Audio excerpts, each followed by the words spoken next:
فیضان قرآن کے سلسلے میں حاضر ہیں۔ وَلَقَدْ أَرْسَلْنَا نُوحًا إِلَىٰ قَوْمِهِ إِنِّي لَكُمْ نَذِيرٌ مُّبِينٌ أَلَّا تَعْبُدُوا إِلَّا اللَّهَ إِنِّي أَخَافُ عَلَيْكُمْ عَذَابَ يَوْمٍ أَلِيمٍ۔ اور بے شک ہم نے نوح کو اس کی قوم کی طرف بھیجا۔ نوح نے فرمایا میں تمہارے لیے صریح ڈر سنانے والا کہ اللہ کے سوا کسی کی عبادت نہ کرو، بے شک میں تم پر ایک دردناک دن کے عذاب کا خوف کرتا ہوں۔ قوم نے انتہائی جہالت کے ساتھ، بدتمیزی کے ساتھ اور انتہائی غلط انداز کے اندر گستاخانہ انداز میں جواب دیا تو اس کی قوم کے کافر سردار کہنے لگے ہم تو تمہیں اپنے ہی جیسا آدمی سمجھتے ہیں۔ جواب کا انداز دیکھیں کہ ایک قوم اپنے نبی کو جواب دے رہی ہے اور کس قدر جاہلانہ اور گستاخانہ انداز میں جواب دے رہی ہے۔ ایک تندور تھا، وہاں سے پانی ابلنا شروع ہو گیا۔ نوح علیہ السلام نے فرمایا کہ یہ خدا کا عذاب ہے، اس عذاب سے کوئی نہیں بچے گا، اس سے وہی بچے گا جسے خدا بچائے گا، اور وہ ہے جو میری کشتی میں سوار ہوگا۔ سرکار دو عالم صلی اللہ علیہ وسلم کو یہاں فرمایا گیا کہ یہ جو نوح علیہ السلام کا اتنا لمبا واقعہ اور اس کی جزیات جو بیان کی ہیں، یہ سب غیب کی خبریں ہیں جو ہم آپ کی طرف وحی کر رہے ہیں۔ پتہ چلا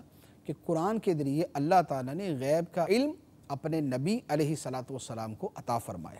دیکھیے سلسلہ فیضان قرآن بروز جمعہ مدینہ منورہ میں رات 9:15 بجے، پاکستان میں رات 11:15 بجے، مدنی چینل پر۔ صلو علی الحبیب صلی اللہ تعالی علی محمد۔ مجھے اپنی اور ساری دنیا کے لوگوں کی اصلاح کی کوشش کرنی ہے انشاءاللہ۔